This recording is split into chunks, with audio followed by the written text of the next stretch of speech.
Notice before the video, I do not claim any of the content being shared or posted on this channel. I changed the frequencies of them and components of changing the audio frequency down to changing the stereo and sample rate frequency. The reason for this is to change 440 Hz, a disruptive frequency, to the psyche into healing frequencies that help the well-being, impacting on the spiritual, physical, mental, and emotional aspects. Links to the channel and video will be down below in the description and pinned to the comment section. Love and blessings to all. Log on to patreon.com/Dane Calloway or paypal.me/Dane Calloway to support me, my channel, and my content. Merchandise is now available at I'mJustHereToMakeYouThink.com.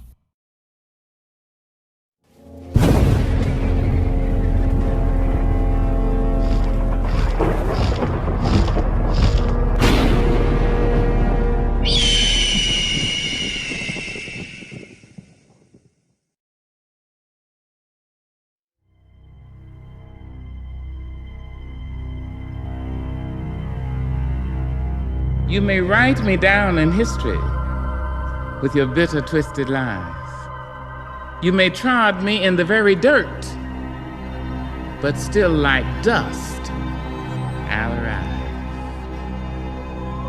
Did you want to see me broken, bowed head and lowered eyes, shoulders falling down like teardrops, weakened by my soulful cries? You can shoot me with your words, you can cut me with your lies, you can kill me with your hatefulness, but just like life, I'll rise, I'll rise, I'll rise, I'll rise, I'll rise, I'll rise.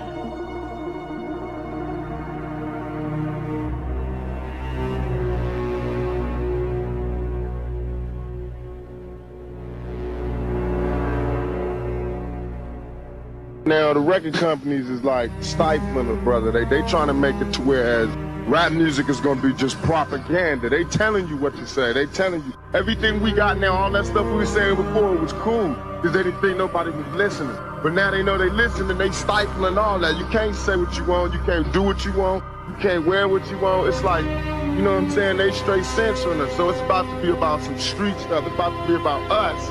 Meaning us that got black skin taking over our own destiny, because it's ours, and we can have it. If you ain't seen that from the riots, you ain't seen nothing. That was an uprising. That was us just letting these folks know. Any given time, we'll bring them on something extremely proper. Big time. That's what we're trying to feel. The problem of the black people in America is inseparable from the problem of oppressed people all over the world. And until the leaders of black America realize that our problem is inseparable from the entire international problem, we will be considered a minority, will be considered an underdog, and will be begging for the things that we should have had when we were born.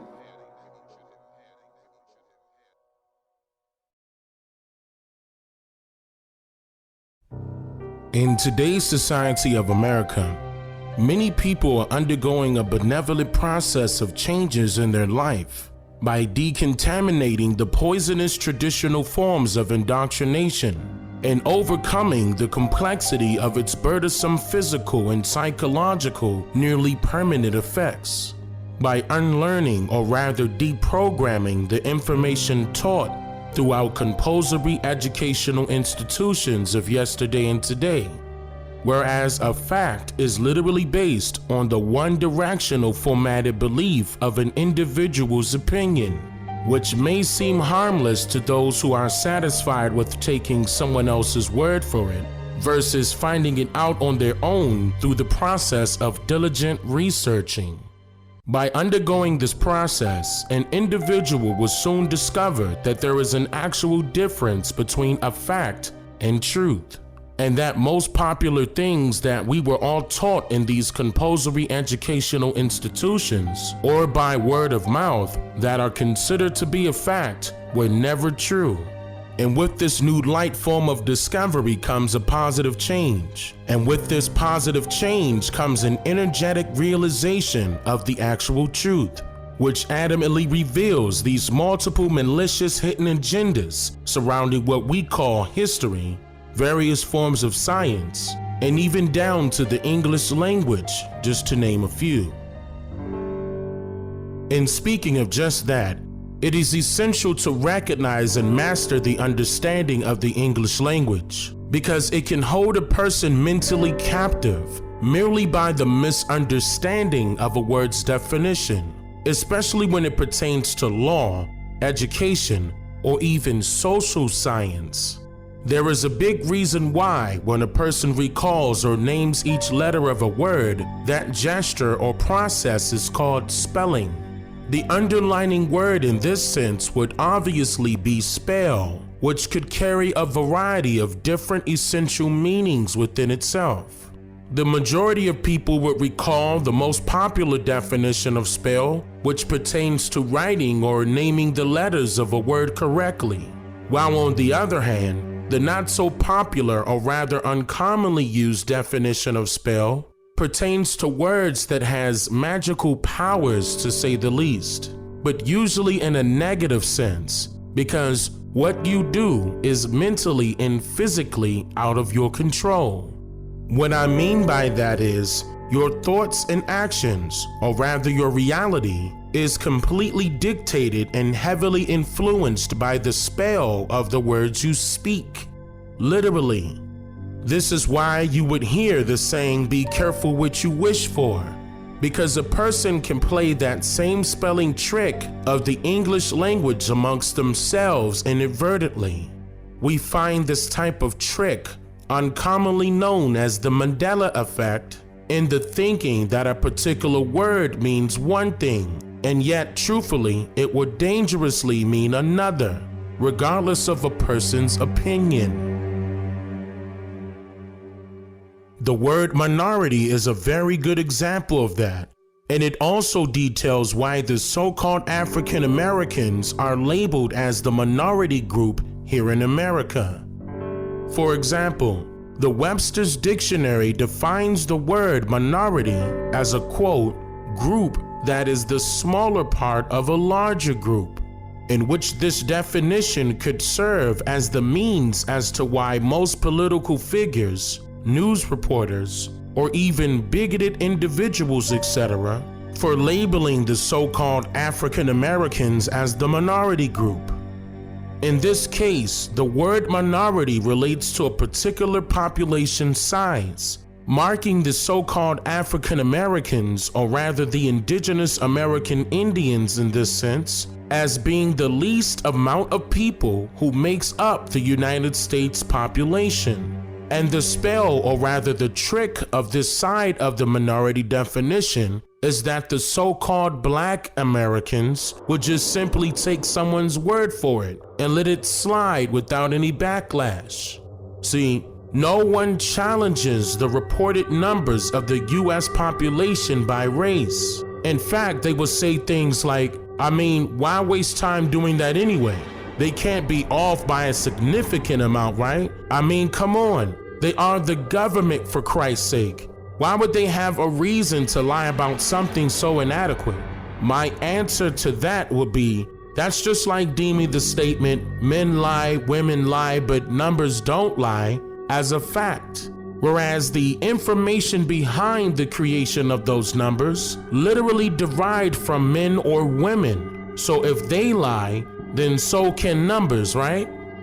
Think about it. Now, if Margaret Sanger, who is the founder of Planned Parenthood, implemented birth control pills in the United States during her eugenics-formatted population program called the Negro Project of 1939, in order to alter the population growth of only the so-called African Americans, then would that indicate to you that the so-called African Americans are the minority population of race in America, or not?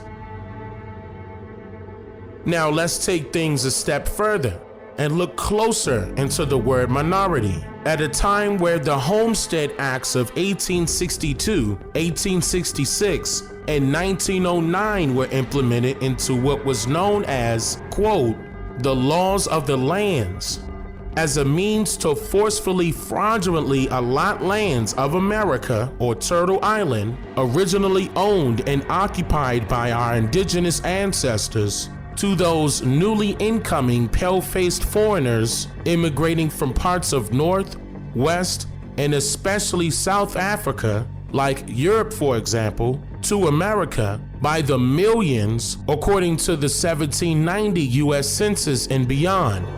Now, before I go any further, you can recall that I have stated numerous times throughout my previous documentaries that everything was told to us in reverse, and where Europe is actually located is not excluded as an example of my statement. What I mean by that is, Europe was purposely predicted, or rather placed at the top of all other countries, displayed in Mercator world maps and other maps shortly thereafter, for a very particular reason. And that reason is due to the Mercator projection has fostered European imperialist attitudes for centuries and created an ethnic bias against the Third World. Salvatore Natoli of the National Council for Social Studies argues, in our society we unconsciously equate size with importance and even power. In our society we unconsciously equate size with importance and even power. When third world countries are misrepresented, they're likely to be valued less. When Mercator maps exaggerate the importance of Western civilization, when the top of the map is given to the Northern Hemisphere and the bottom is given to the Southern, then people will tend to adopt top and bottom attitudes. So, no, Europe is not where you think it is. In fact, nothing is where you think it is. Where is it? I go into more informative detail about that in my documentary called The Untold Truth, about why history was told to you in reverse. That is a documentary that I highly recommend all people to watch in order to understand what I'm about to state next.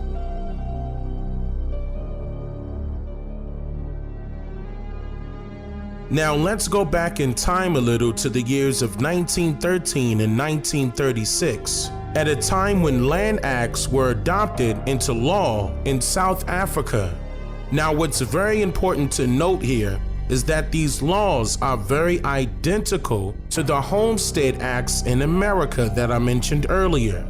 They were called the Native Land Act of 1913 and the Native Trust and Land Act of 1936, in which these particular land acts allowed for the territorial segregation of the Native Africans and made it illegal for them to work with the white Afrikaners as sharecroppers, meaning they could no longer share their lands, crops, and other resources with the white Afrikaners, who spoke a Dutch-created foreign language called Afrikaans, in which they paid a fee in order to continue to be tenants of the native Africans' lands.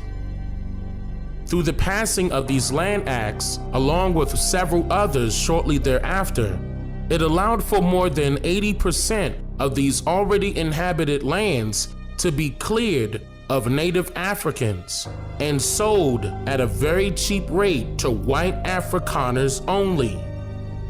During this time period, the traditional society of South Africa had been infiltrated by way of industrialized governmental policies and many other operational forms of white supremacy. Upon the creation of these land acts, the birth of apartheid arose simultaneously. Side note, apartheid means separateness, or rather a state of being pulled apart. This is when the money-hungry white Afrikaners wanted to divide the native South Africans in order to decrease, or rather quell, their economic and political powers. With these laws now in place, the all-white Afrikaner National Party was established in 1948, which they created an all-white government that helped to rapidly enforce all pre-existing and future regulations and policies of racial segregation, to include the previously written, quote, laws of the Land Acts that I mentioned earlier. Did you catch that?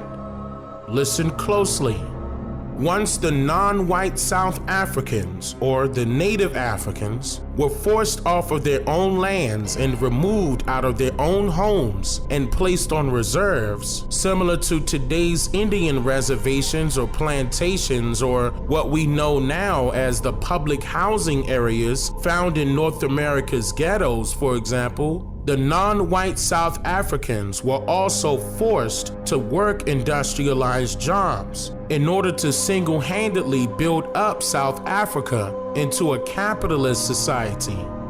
What's very noteworthy here is that the Population Registration Act of 1950 was implemented into law, very identical to an American law enacted in 1972 called the Equal Employment Opportunity Act, which allowed for a person to self-identify themselves in order to ensure that they were not being discriminated against because of their race, nationality, or disability, etc. The PRA, or rather the Population Registration Act of 1950, was used to identify and classify all South Africans by categories.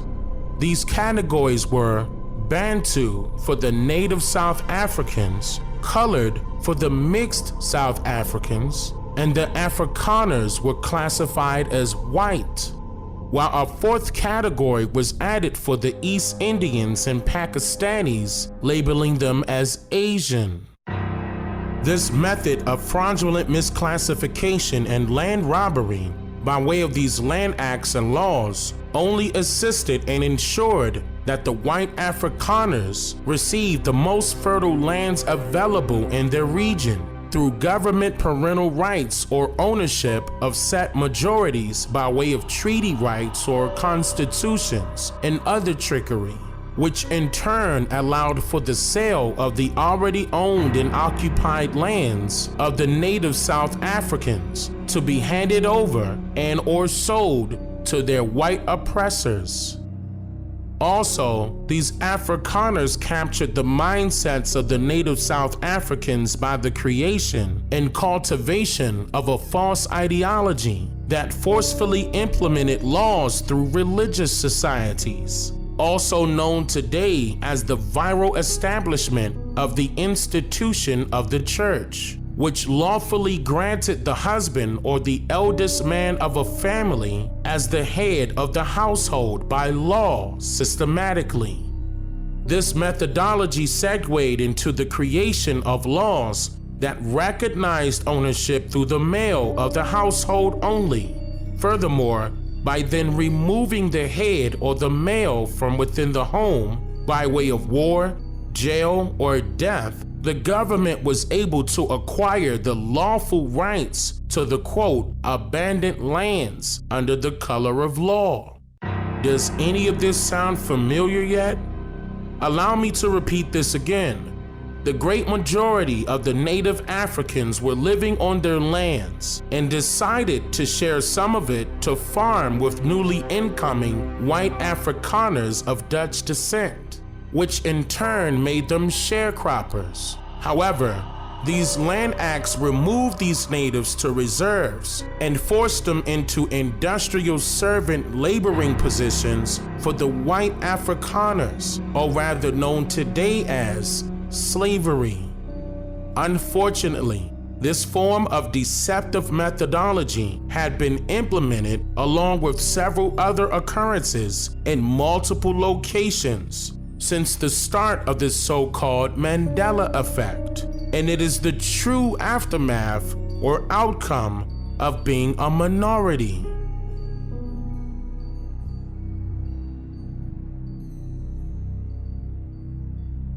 Now you can see how a lot of the similarities to what we now face here in America is not a coincidence, being that we are the direct descendants of the indigenous Aboriginal Niji of this land now called America, and how our historical timeline directly correlates to this similar timeline that I'm about to go over, which was planned and carried out by the same white Afrikaners who immigrated by the millions to the Americas during the years of the Homestead Acts, when subsequently laws were created to give them our farms.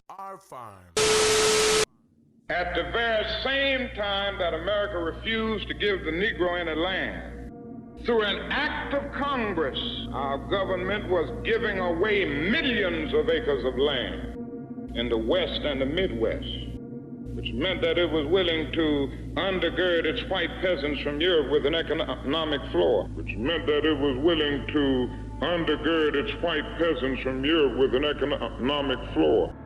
But not only did they give the land, they built land-grant colleges with government money to teach them how to farm, with government money to teach them how to farm. Not only that, they provided county agents to further their expertise in farming. Not only that, they provided low interest rates in order that they could mechanize their farms, in order that they could mechanize their farms, in order that they could mechanize their farms. Not only that, today many of these people are receiving millions of dollars in federal subsidies not to farm, and they are the very people telling the black man that he ought to lift himself by his own bootstraps. And this is a reality. Now, when we come to Washington, we are coming to get our check. Now, let's quickly go over the timeline of these laws and acts that you probably never heard of before it somehow disappears from the internet and other primary sources. These acts include the Black Land Act of 1913, formerly known as the Native Land Act of 1913, the Development Trust and Land Act of 1936, formerly known as the Native Trust and Land Act of 1936, the Unbeneficial Occupation of Farms Act of 1937, the Colored Persons Settlement Act of 1946, the Asiatic Land Act of 1946, the Black Affairs Act of 1959, formerly known as the Native Affairs Act of 1959, the Group Areas Act of 1966, and then finally the Black Communities Development Act of 1984, in which many of these fraudulent acts were repealed and removed on June 30th, 1991, with the abolition of the Racially Based Land Measures Act. Now, how did the native South Africans put a stop to slavery, you ask? Well, I'll explain. The Native Land Act of 1913 and the Native Trust and Land Act of 1936 were only the start to a much larger plan to be carried out, but it became increasingly difficult after the South African apartheid, in which Native Africans decided that they were no longer going to work for their white Afrikaner oppressors at all. After the Native Africans decided to no longer work, this delivered a winning blow to their oppressors, which set into motion these acts to be removed on June 30th, 1991. And it was then that other motions were set in place here in North America, which in turn reveals the true Mandela effect. So now, what is the real definition of the term minority? Not to be confused any longer with the commonly known definition referring to a group of people in relation to race that has a smaller population than another group of people. No. The truth is that the definition of minority is a group of people that are being dominated and controlled by another group of people. The mistakes that were made in South Africa only highlights what I stated in my previous documentaries as to why so-called African Americans are a threat to American society. And it is also the true reason why billions are spent to keep us separated here as a people. Because if a group of particular people can no longer continue to dominate and control us physically, spiritually, and mentally, systematically, as their minority here in America, then what will be the outcome of a king and a queen checking and trapping the opposing king in a corner?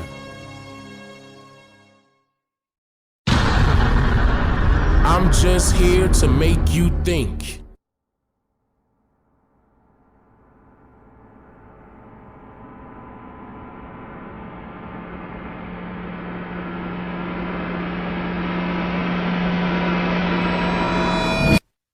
Well, now to a fascinating and significant story the media have all but ignored. South Africa is a diverse country, but the South African government would like to make it much less diverse. An embattled minority of farmers, mostly Afrikaans-speaking, is being targeted in a wave of barbaric and horrifying murders. But instead of protecting them, the government just passed a law allowing it to seize their farms without any compensation, based purely on their ethnicity, and distribute those farms to more favored groups. Thousands have already migrated out of the country, but they've struggled to attract any sympathy abroad for some reason. Ernst Roots is deputy CEO of AfriForum. It's a South Africa civil rights group. He was just in the United States to meet with a number of government officials. He also took a moment to talk to us. Here's part of what he said. Ernst Roots joins us now. Mr. Roots, thanks for coming on. Thank you very much. So you describe in this book a disorganized, but in some sense intentional campaign to crush a racial minority within your country, and the government seems on board with it. Is that an overstatement? Well, what the book is about is it's about government complicity in the scourge of farm attacks and farm murders that we've seen in South Africa. So we know in the last 2 decades there's been, according to government statistics, which we believe, we have reason to say that it's maybe downplayed a little, there's been about 2 farm attacks every day and 2 farm murders every week in South Africa. And in the book I highlight actually 10 different reasons why we believe the South African government is complicit. And it stretches from reasons including the fact that as these attacks have worsened, for example in 2007 there was a 25% increase in these attacks, and then the South African government responded saying we're not going to release any more statistics about this.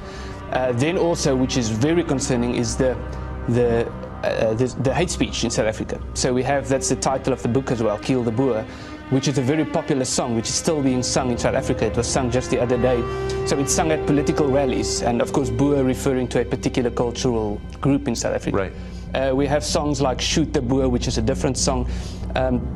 So there are a variety of ways in which we But I thought that hate speech was now a crime punishable by prison time in South Africa. Are any of the people who say this arrested? Well, there's a bill on the table to have hate speech declared a crime punishable by prison time.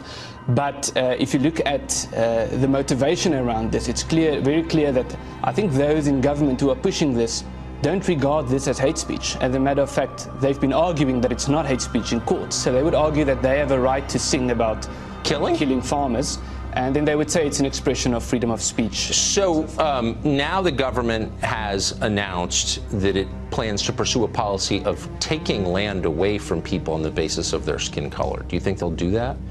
Well, that's what was adopted in our parliament in February. A motion was adopted that the property rights clause in the South African constitution has to be changed to allow for expropriation of private property without compensation.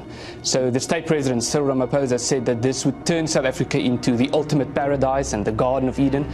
And Deputy President David Mabuza even went further, saying that, basically threatening white farmers that if they do not voluntarily hand over their land to black people, then there would be a violent takeover. So the situation is very dire in South Africa, but the good news is that there's still a process that has to be followed, and that's why we are in the United States. What I find so striking is the response from everyone else around the world is almost never covered in the American media. There's a sense that the people being murdered deserve it because of what their ancestors did. And the international community is similarly silent. Have you met with any government officials here in Washington about what's happening in your country? Well, that's why we are here. We are about to meet with some government officials, and it's very unfortunate, the situation that you've just mentioned. So there's, especially in South Africa, there's a hierarchy of recognition. So some people, when they are the victims, it's all over the news and you hear about it frequently, and other people, as especially, I think, especially farmers in South Africa, white farmers in particular, when they would be tortured to death and it would receive very little news coverage, and that's unfortunate unfortunately the situation abroad as well, which is why we are very grateful to be having this. So a government official in Australia said publicly, maybe we ought to allow asylum to people being persecuted for their skin color in your country. And he was basically laughed at and then attacked by your government for saying that. Yes, he was attacked, and they then said that he shouldn't say that because AfriForum was providing them with false information, while the information that we are quoting is government statistics. So that is the situation. Whoever speaks out against this, just for being in the United States, we've been accused of treason. We've had people threatening us, saying they'll wait for us at the airport when we come back and they'll attack us and so forth. We had the state president today in Parliament calling on us to go back to South Africa. So whenever you speak out against this, there's a very serious backlash. This is not what Nelson Mandela wanted. No, it's the exact opposite than what he wanted. He publicly spoke about a free country in which people were not judged by the color of their skin, and he even wanted farm attacks to be a priority crime. He said that when he was president, and when his presidency was over, they deprioritized it. So you just watched something like this happen in a neighboring country, Zimbabwe, which went from being one of the richest in Africa to the poorest in the world because of farm attacks and because of the theft of private property. Is the ANC, the ruling party in South Africa, aware of that lesson? Yeah. Well, they are, but you know that saying, real communism has never been tried. That's what they keep saying. So it failed in Zimbabwe, it failed in Cuba, it failed in Venezuela, it failed in Russia, it failed in China, in all of those countries. And they're basically saying that we're going to try the same thing, but this time it's going to work. So last question. It's considered basically immoral in the United States to talk to you or to hear stories like this for reasons that nobody ever bothers really to explain, but it's just understood. If you could speak to our media, the people who are dismissing your claims as false, what would you say? Well, I think there are three things. Firstly, everything we say is fact-based. It's based on research. But in terms of what we hope to achieve and what people can do, people who want to invest in South Africa, we want them to call on the South African government to say, listen, you are calling on us to invest in your country, but you want to expropriate those investments. Number two, we are speaking with the US government and asking them to put pressure on the South African government, which could be done in a variety of ways. And number three, members of the public and members of the media, the best thing that you can do to help us is to talk about this, to talk about it on public platforms, and in that way to continue to put pressure on the South African government not to continue with this policy. Just to tell the truth, I agree. Mr. Thank you. Thank you very much. Thank you for being.